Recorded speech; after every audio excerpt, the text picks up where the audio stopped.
Bab 1165, enakan, rasa petir tribulasi. Boom. Guruh menggelegar. Daya petirnya mengerikan.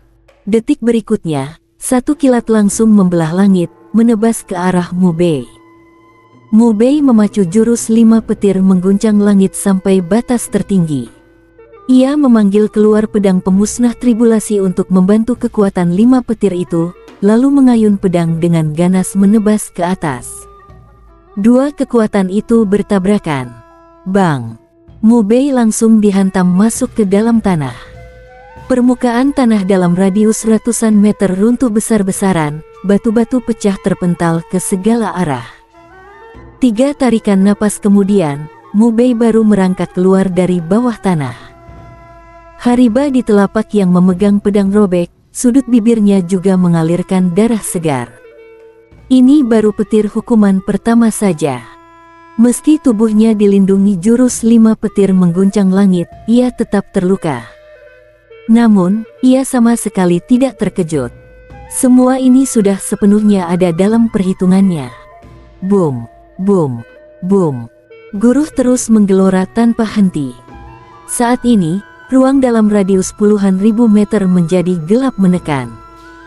Satu demi satu kilat-kilat halus terus-menerus jatuh dari langit, menyelimuti seluruh ruang di sekeliling. Kilat-kilat kecil ini memang tidak sekuat petir hukuman utama yang menyambar Mubei barusan. Tapi tetap saja amat menakutkan. Di bawah hujan petir rapat seperti jaring ini, para siluman biasa dari Istana Raja Siluman Mati mengenaskan satu demi satu. Tuan Istana, tolong. Ada siluman yang menjerit panik minta tolong. Di bawah tribulasi seperti ini, siluman-siluman biasa dari Istana Raja Siluman sama sekali tidak sanggup menahannya. Sementara itu, Tuan Istana dan para petinggi mana punya tenaga untuk mengurus yang lain. Mereka sendiri saja kelabakan, mati-matian menahan kilat-kilat yang jatuh tanpa henti dari tribulasi.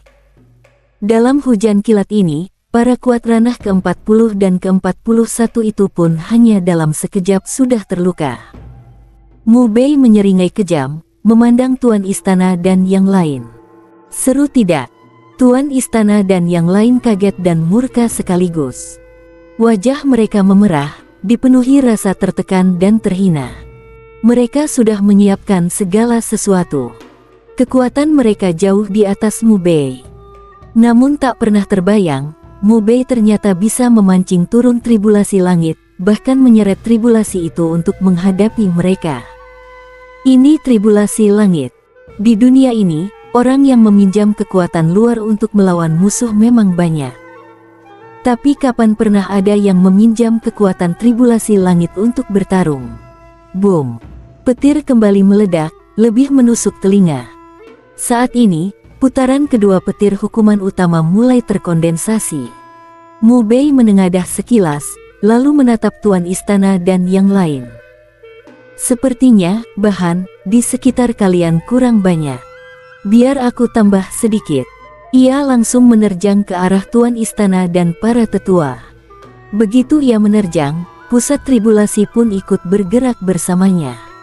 Tekanan menakutkan dari petir hukuman utama mengikuti kemanapun ia pergi. Bulu-bulu halus di sekujur tubuh Tuan Istana dan yang lain langsung berdiri. Mereka serentak berbalik dan lari. Di bawah tribulasi ini, Mubei adalah pusat kehancuran. Semakin dekat dengan Mubei, semakin berbahaya. Sekarang, hanya menghadapi kilat-kilat yang terserak saja mereka sudah kewalahan. Kalau sampai bersama Mubei menanggung petir hukuman utama secara langsung, nasib mereka pasti akan amat tragis. Mubei mencibir dingin. Kekuatan jiwanya mengunci Tuan Istana dan yang lain, mengejar mereka tanpa memberi kelonggaran. Lari apa? Bukankah kalian yang suruh aku datang? Aku sudah datang, kalian malah lari. Tidak merasa sedikit tidak sopan. Tuan Istana meraung murka, minggir. Mereka melesat menjauh dari Mubei secepat mungkin. Namun, kecepatan Mubei sangat tinggi. Jangkauan tribulasi juga amat luas. Ditambah lagi Mu Bei mengendalikan jurus 5 petir mengguncang langit untuk mengarahkan kilat-kilat terserak menyerang mereka. Mereka sama sekali tidak bisa lepas. Di bawah kilat-kilat terserak yang dikendalikan Mu Bei, dalam proses melarikan diri mereka berkali-kali kembali terluka. Satu persatu menjadi babak belur. Namun meskipun begitu, mereka justru tidak berani berhenti untuk berbalik menghadapi Mu Bei. Tidak berani. Sekarang, mereka hanya harus menjauh dari Mu Bei sejauh mungkin. Petir hukuman utama sebentar lagi akan turun. Di kejauhan, Kirin hitam tertegun memandang, bergumam pelan, jenius. Menyulut amarah tribulasi untuk menjebak musuh. Menyeret tribulasi bersama untuk melawan musuh. Cara seperti ini pun masih bisa terpikir oleh Mu Bei. Jenius. Benar-benar jenius sejati. Namun, detik berikutnya, Kirin hitam mengernyit. Saat ini, meski para petinggi istana Raja Siluman tampak sangat menyedihkan, Mu Bei sendiri sebenarnya juga tidak jauh lebih baik. Meskipun tubuhnya dilindungi jurus 5 petir mengguncang langit, di bawah tribulasi yang sudah tersulut amarah, Mu Bei tetap saja terus-menerus terluka. Boom! Pada saat itu, putaran kedua petir hukuman utama tiba-tiba jatuh, menenggelamkan Mu Bei dan Tuan Istana beserta yang lain sekaligus. Ah! Teriakan menyayat dari Tuan Istana dan para tetua pecah satu demi satu. Tubuh mereka terpental, sekujur badan penuh retakan. Bau daging terbakar tercium di udara. Sakit. Sakit sekali. Sakit yang tak terlukiskan. Detik ini, para kuat ranah ke-40 dan ke-41 itu semua merasakan rasa sakit yang menusuk sampai ke sumsum tulang. Itu adalah rasa sakit yang belum pernah mereka alami seumur hidup. Mu Bei sendiri kembali dihantam sampai masuk ke bawah tanah. Meski ada jurus 5 petir mengguncang langit yang melindungi tubuh, ia tetap mengalami luka berat. Seluruh tubuhnya berlumuran darah. Namun ia justru menyeringai. Menatap Tuan Istana dan yang lain yang berteriak kesakitan. Bagaimana? Enak tidak rasanya dihantam tribulasi langit? Bukankah sangat indah? Tuan Istana dan para tetua gemetar tak terkendali. Wajah mereka terpelintir oleh rasa sakit. Mereka nyaris berharap bisa langsung pingsan. Mereka menatap Mu Bei dengan penuh kebencian. Kalau bisa, mereka ingin segera mencincang Mu Bei jadi ribuan potong. Mu Bei tetap menyeringai dingin. Sesaat kemudian, ia mengatur napas, lalu sekali lagi menerjang ke arah Tuan Istana dan yang lain. Tuan Istana dan para tetua marah bukan main. Mereka menahan rasa sakit tak manusiawi yang menusuk ke tulang, memaksa diri menjauh cepat dari Mu Bei. Untuk sesaat, Mu Bei membawa serta tribulasi, mengejar dan membantai Tuan Istana dan para tetua. Boom, boom, boom. Satu demi satu petir hukuman jatuh, ruang di sekitarnya terbelah hancur, tanah di bawahnya pun runtuh berkeping-keping. Ah! Tuan Istana dan para tetua terus-menerus menjerit. Luka-luka berat menghantam mereka berkali-kali. Keparat, kau harus mati. Harus mati. Tetua ketiga meraung. Satu kakinya dan satu lengannya sudah dihancurkan petir. Jiwa primordialnya pun ikut terluka, dan itu adalah kerusakan yang tak bisa dipulihkan. Detik berikutnya, Mu Bei tiba-tiba menerjang langsung ke hadapannya. Saat ini, sekujur tubuh Mu Bei berlumuran darah. Bahkan rambutnya pun sudah berubah merah karena darah. Seluruh tubuhnya penuh retakan. Lukanya amat parah. Namun ia tidak mengeluarkan sepatah rangan pun. Begitu muncul di depan tetua ketiga, ia langsung mencengkeram leher lawannya. Kalau memang harus mati, ya mati saja. Begitu ia mencekik tetua ketiga, sebuah berkas cahaya petir langsung jatuh dari langit.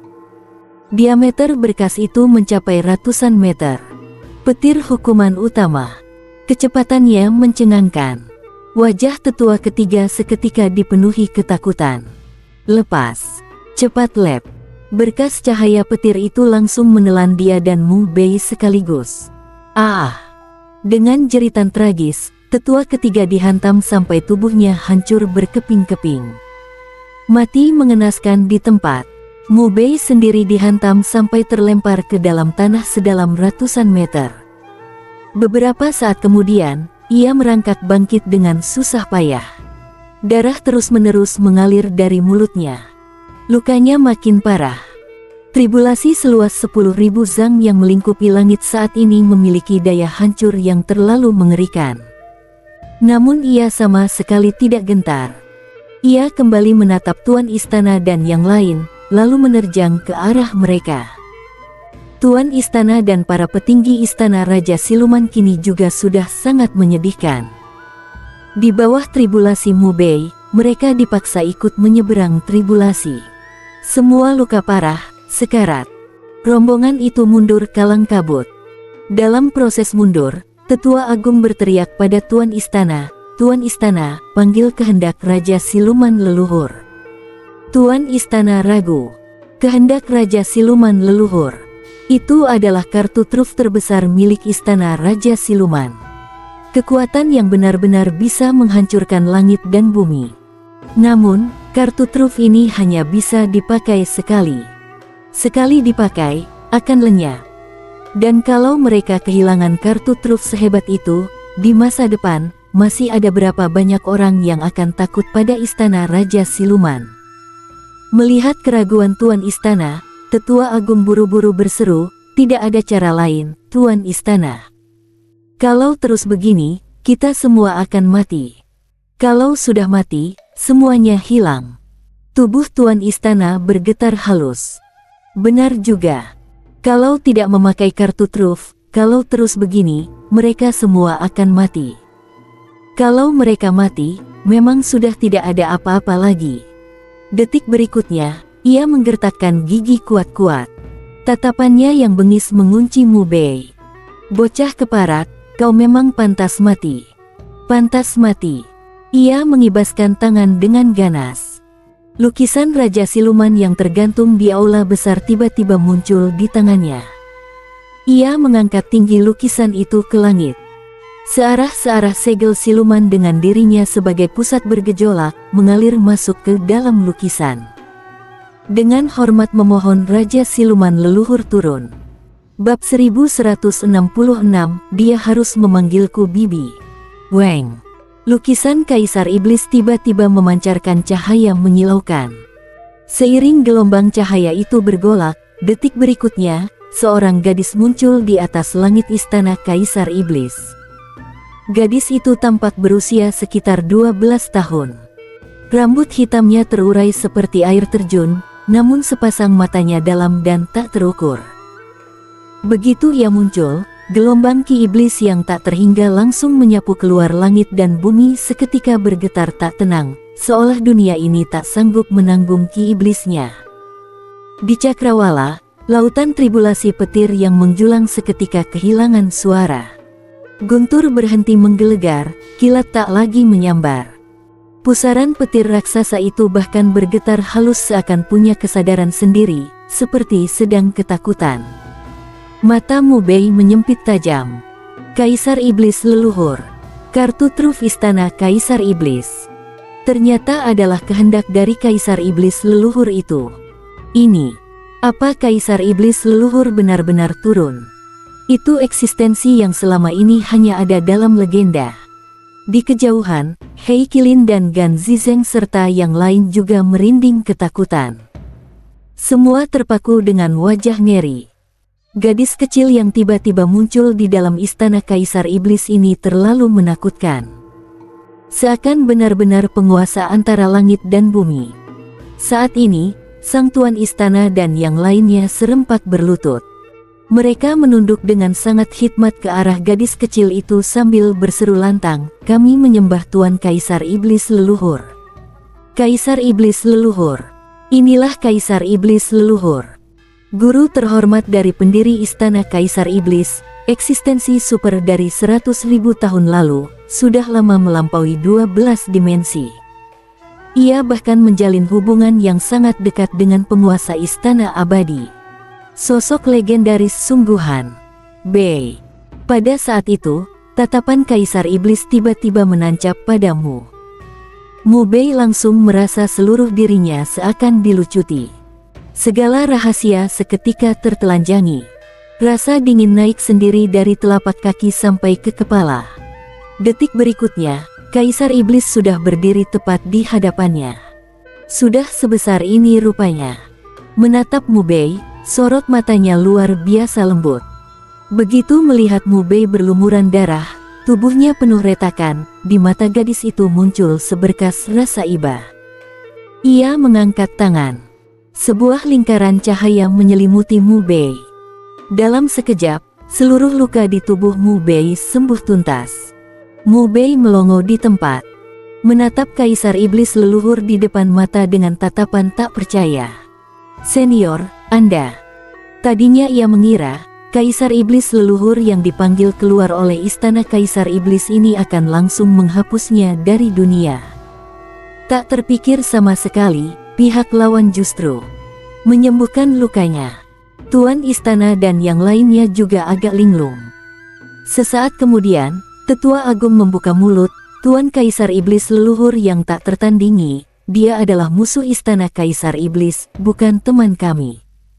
Kami memohon Tuan leluhur turun ke sini untuk memusnahkannya." Begitu kata-katanya jatuh, tubuhnya langsung meledak hancur, berubah jadi abu tribulasi. Tuan istana dan para tetua lain terperanjat. Tuan istana bergidik sambil bersuara gemetar, "Tuan leluhur, Anda mengapa?" Mu Bei pun tertegun tak berkedip. Hei Qilin dan Gan Zizeng serta yang lain membatu, wajah mereka kaku bak patung kayu dan tanah liat. Ini, istana Kaisar Iblis memanggil Kaisar Iblis leluhur untuk membunuh Mu Bei. Namun sang leluhur istana Kaisar Iblis ini bukan hanya tidak menindak Mu Bei, malah menyembuhkan lukanya, lalu secara pribadi membunuh salah satu tetua besar istana Kaisar Iblis. Ini apaan? Kenapa tiba-tiba semuanya jadi tak bisa dipahami? Mu Bei menatap kosong ke arah Kaisar Iblis. "Senior, Anda kok? Kaisar Iblis yang dipanggil keluar oleh istana Kaisar Iblis ini, kenapa?" Seperti sedang membantunya, Kaisar Iblis terkekeh pelan. "Jangan banyak tanya. Kalau mau tanya, jawabannya cuma satu, aku sangat mengagumimu." Mu Bei, Kaisar Iblis menyapu pandang pada para anggota istana Kaisar Iblis. "Kenapa mereka menargetkanmu?" Mu Bei menjelaskan secara singkat. Kaisar Iblis mengangguk pelan. Lalu ia membuka telapak tangannya. 3 berkas cahaya terkondensasi di atasnya. Bahkan eksistensi setingkat tahta Dewa Era pun bisa dengan mudah dibunuh olehnya. Hati Mu Bei terguncang. Ia memang tak tahu tepatnya seberapa tinggi level tahta Dewa Era itu, tapi bisa dibayangkan pasti sangat mengerikan, jelas sudah jauh melampaui 12 dimensi. 3 berkas cahaya ini, mampu dengan mudah membunuh eksistensi di tingkat itu. Mengerikan. Ia menelan ludah, lalu bertanya pelan kepada Kaisar Iblis, "Ini untuk aku?" Kaisar Iblis mengangguk. Mu Bei buru-buru menyambutnya dengan hati-hati, lalu membungkuk hormat. "Terima kasih, senior." Setelah itu ia bertanya lirih, "Senior, kenapa Anda begitu baik padaku?" Kaisar Iblis tertawa lembut. "Aku sangat mengagumimu, Mu Bei. Rasanya, seharusnya bukan hanya karena itu saja." Saat ia masih bingung, Kaisar Iblis tiba-tiba mengulurkan tangan, mengacak pelan rambutnya. Suaranya lembut, "Pergilah. Berjuanglah dalam kultivasi, dan buka sebuah jalan tak terkalahkan yang benar-benar milikmu sendiri." Begitu kata-kata itu jatuh, terdengar suara cetar pelan. Di langit, lautan tribulasi petir seketika runtuh hancur. Tempat ini kembali pada cahaya normal. Mu Bei mengangguk bengong. Ia membungkuk dalam-dalam menyampaikan rasa terima kasih, lalu berbalik pergi. Baru melangkah beberapa langkah, ia tiba-tiba berhenti. Menoleh lagi menatap sosok itu. "Senior, Anda benar-benar dari ras iblis. Kenapa aku merasa Anda lebih mirip peri?" Meski tubuh Anda memancarkan ki iblis yang menutupi langit, tapi sepertinya ada satu jenis spiritualitas lain, spiritualitas di tingkat yang sangat tinggi. Sebelumnya, hanya dengan melihat lukisan perempuan ini saja ia sudah punya perasaan itu. Kini melihat wujud aslinya, perasaan itu justru semakin kuat. Perempuan di depannya ini benar-benar tidak seperti iblis. Kaisar Iblis menampakkan sedikit keterkejutan, lalu memuji, intuisi yang bagus. Memang, aku bukan dari ras iblis, melainkan peri. Mu Bei bertanya, benarkah? Jadi ia tidak salah rasa. Kaisar Iblis di depannya ini ternyata benar-benar bukan dari ras iblis, melainkan ras peri. Kaisar Iblis mengangguk sambil tersenyum. Benar. Detik berikutnya, cahaya di sekujur tubuhnya bergetar. Wujud gadis kecil itu berubah menjadi sosok perempuan muda bertubuh semampai. Rambut hitam lurusnya tergerai di pundak. Pada saat ini, aura ki iblis yang menutupi langit sudah lenyap dari tubuhnya. Yang menggantikannya adalah napas kesakralan, dikelilingi spiritualitas suci. Semua orang tergerak hatinya. Kaisar Iblis yang selama ini ada dalam legenda, ternyata punya dua bentuk. Satu, penuh wibawa iblis yang menutupi dunia. Satu lagi, suci dan ilahi sampai puncak. Gan Zizeng dan yang lain tampak semakin kebingungan. Sebenarnya apa sih yang terjadi dengan Kaisar Iblis ini? Jelas-jelas leluhur istana Kaisar Iblis, tapi justru menolong Mu Bei. Sekarang, Mu Bei cuma menyinggung soal peri satu kalimat, dan ia langsung menunjukkan bentuk keduanya hanya demi Mu Bei. Ini, kenapa rasanya seperti sedang memanjakannya? Mata Mu Bei justru berbinar. Ia menatap Kaisar Iblis dan berkata, "Senior, Anda benar-benar cantik." Dua-duanya cantik. Yang pertama seperti Dewa Dao yang dilindungi langit, yang kedua seperti penguasa para peri abadi. Kaisar Iblis tergelak. "Mulutmu manis sekali." Lalu ia kembali mengacak rambut Mu Bei. "Pergilah. Jalan kultivasi penuh tantangan dan penderitaan, tapi juga sangat menakjubkan." Mu Bei mengangguk. Junior akan selalu mengingat senior. Ia membungkuk lama-lama pada Kaisar Iblis, lalu berbalik dan pergi. Tak lama, ia sudah bergabung lagi dengan Hei Qilin dan yang lain, lalu menghilang di ujung langit. Tuan istana dan para tetua hanya memandang punggung Mu Bei yang pergi. Tak ada satu orang pun yang berani menghalangi. Sikap leluhur mereka terhadap Mu Bei terlalu aneh. Saat ini mereka sama sekali tak paham situasinya, tak berani bergerak sembarangan. Kaisar Iblis menatap punggung Mu Bei yang menjauh, sorot matanya amat lembut. Entah berapa lama kemudian, Jabaru menoleh ke arah tuan istana dan yang lain. "Kalian semua tahu, hubunganku dengan penguasa istana abadi tidaklah biasa. Tapi tahukah kalian, hubungan kami yang sebenarnya apa?" Tuan istana dan yang lain menggeleng.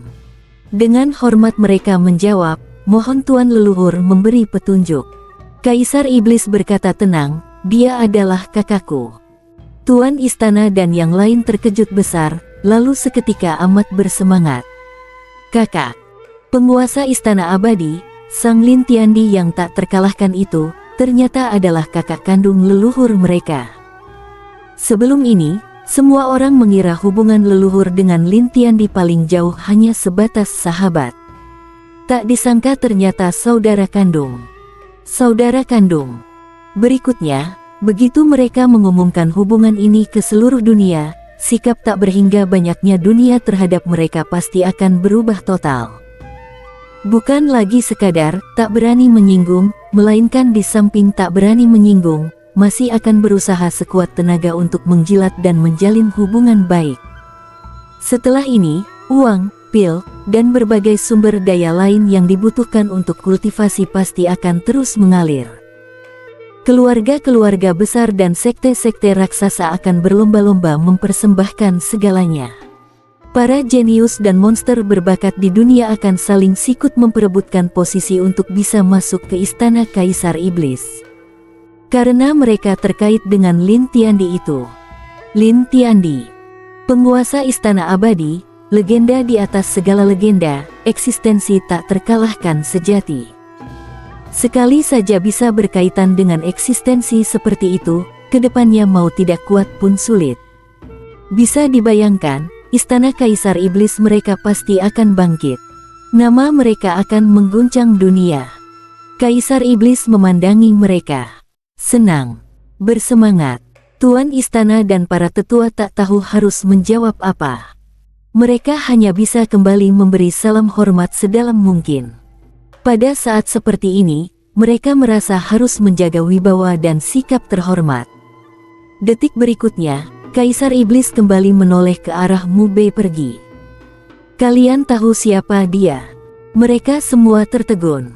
Tuan istana pelan-pelan berkata, seorang jenius yang amat mengejutkan dunia. Tuan leluhur, sangat mengaguminya. Kaisar Iblis menatapnya, lalu bersuara datar, dia seharusnya memanggilku Bibi.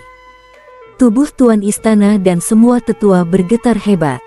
Wajah mereka seketika pucat seperti mayat. Bibi, Bibi, Mu Bei itu, dia sebenarnya. Sebenarnya, semua orang langsung limbung dan terduduk di tanah. Rasa takut, putus asa, dan penyesalan satu persatu menyeruak di wajah. Kenapa bisa begini? Kenapa bisa begini? Kaisar Iblis menyapu mereka dengan pandangan dingin, lalu lenyap dari tempat itu tanpa suara. Saat berikutnya, seberkas cahaya turun menimpa istana Kaisar Iblis. Dalam sekejap, seluruh istana Kaisar Iblis berubah menjadi abu tribulasi, hanya menyisakan sebuah kawah raksasa berdiameter 1.000.000 zang. Bersambung.